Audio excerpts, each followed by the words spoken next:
Pao? Di ba grade 9 ka? Grade 9 ka ba grade 8? Ang nagustuhan ko naman mong trait ni Val is easygoing.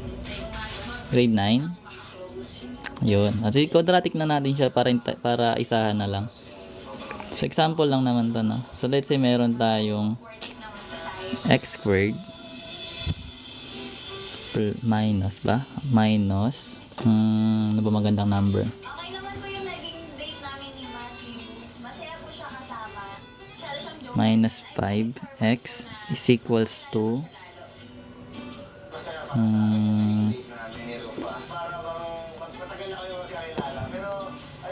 negative 14.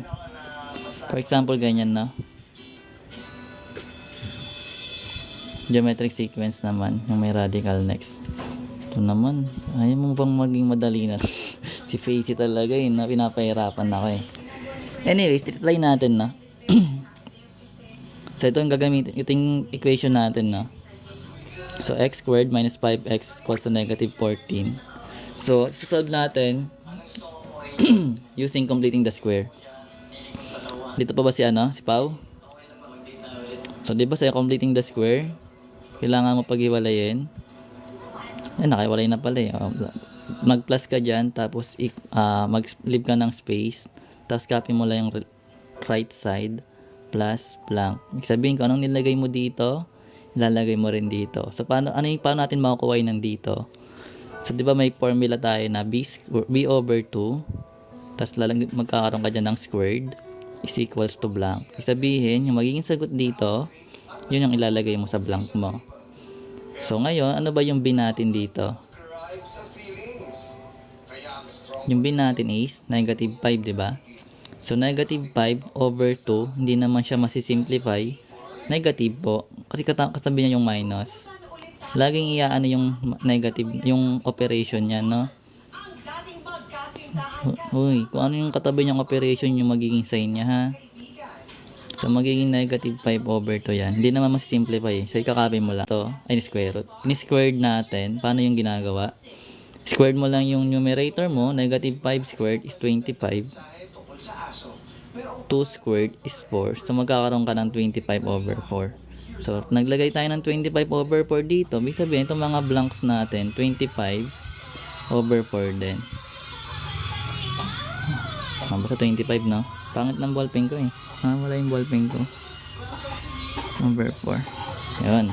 Ngayon, dahil perfect square trinomial na to, madali na lang natin kunin yung factors nila. So, ibig sabihin, dahil variable x, kunin mo yung variable x mo. Then, kung ano yung nakalagay dito sa parenthesis mo, yun yung magiging partner ng x mo. So, ang nakalagay dito is minus 5 over 2, diba? Or negative 5 over 2. Ibig sabihin yan yung magiging partner niya. Para hindi ka na mag-isip ng factors nun. Squared mo na lang yun. Okay? Then, equals. Ano ba yung negative 14 plus 2, 25 over 4? Negative 14 plus 25 over 4 is, so solve natin tong terms na no? So fraction siya, so magkakaroon ka negative 14 plus 25 over 4. So whole number, lagyan mo ng 1 para hindi malito. Then yung LCD neto is 4, diba? So 4 divide 1, dinidivide lang to pag kinuha mo yung LCD. So 4 divided by 1 is 4. Tapos times mo siya sa numerator. So, ano ba yung 4 times negative 14? Hindi. I-add mo lang. Ay, times yung 14 sa 4. Apo. Kasi pagkatapos na mag-divide sa 1, times mo siya dito sa numerator. So, ano magiging sagot natin? Negative 56 ba? Mo siya dito sa numerator. So, ano magiging sagot natin? Negative 56 ba? Negative 56, diba? Yun. Tapos, eto, same process. 4 divide 4 is 1 times 25 is plus 25. Basta may plus 25 ba yan, na? So, ano ba yung negative 56 plus 25? So, yung negative 56 plus 25 is 31 over 4. So, 31 over 4 down. Negative 31 over 4. So, ito yung magiging last term natin na equals negative 31. Hindi siya perfect square, no? Sa bagay, 7 kasi yun eh. Pampanga din po. Okay? Hala, imaginary siya. Kasi negative. Kapag ka rin pala. Magkakaroon siya ng imaginary. Iba talaga pag hindi perfect yung ano eh, yung given. Anyways, hala, paano natin gagawin to kasi imaginary.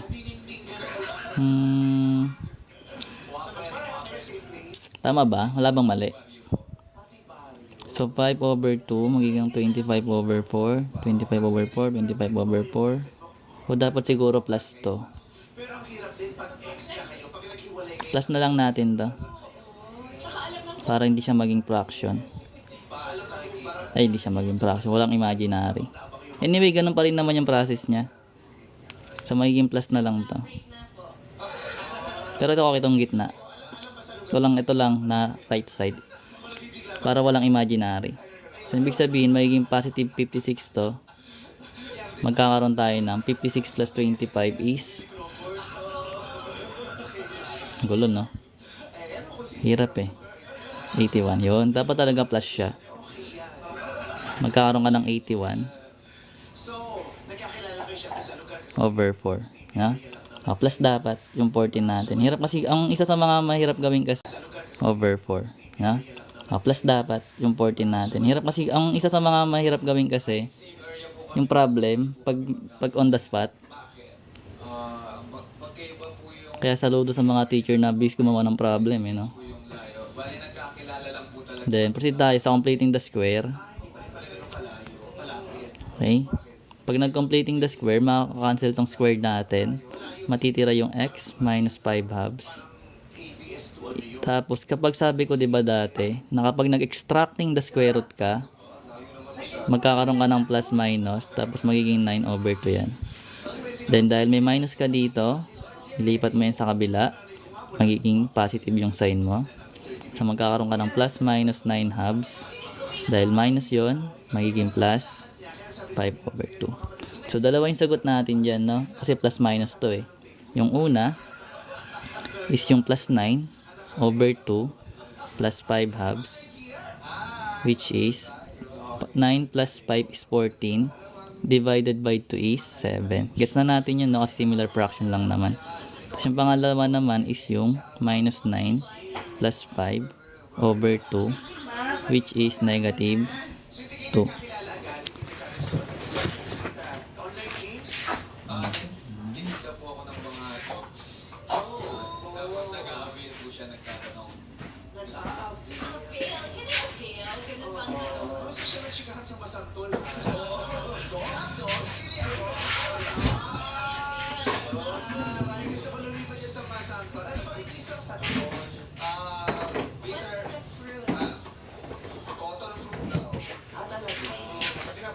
Nuggets? Ayun yung magiging roots mo. So gamit ano, ang ganun lang gagawin mo, parang di ka mahirapan. Okay na? Function, Yuki, yung Epopex.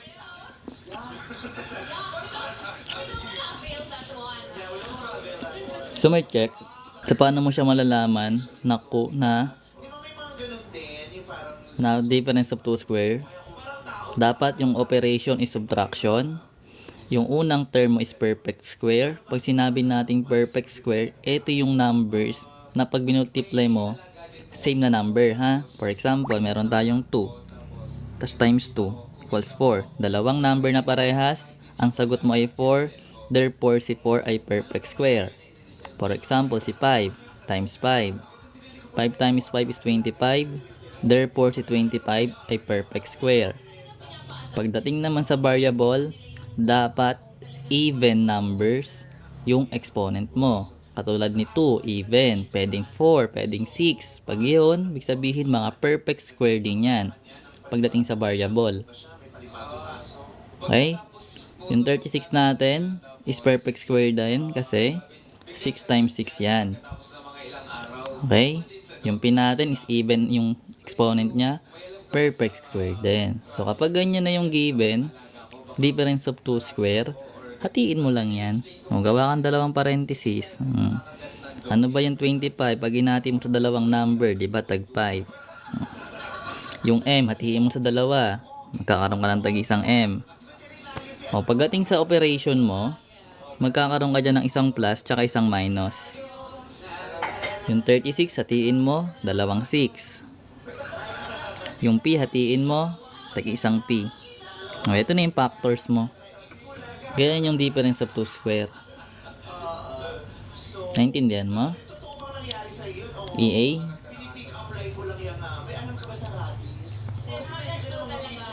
EA? Uy, tama na. For example, another example, let's say meron kang 81 x squared minus 1. Kunyari, ganyan. O, eto, perfect square kasi 9 times 9. Yung x natin is perfect square din kasi even yung exponent mo. Si 1 is perfect square din. Bakit? Kasi 9 times 9. Yung x natin is perfect square din kasi even yung exponent mo. Si 1 is perfect square din. Bakit? Kasi si 1 times 1 is still 1 pa rin. Ibig sabihin si 1 is also a perfect square. Therefore, dahil subtraction yung operation natin dito, difference of 2 squares sila. So, hatiin mo lang sila. Gawa kang dalawang parenthesis. Si 81 magiging 9. Tag-isa sila. Si x hatiin mo. Tag-isa sila. Isang plus, isang minus. Si 1 is 1 times 1.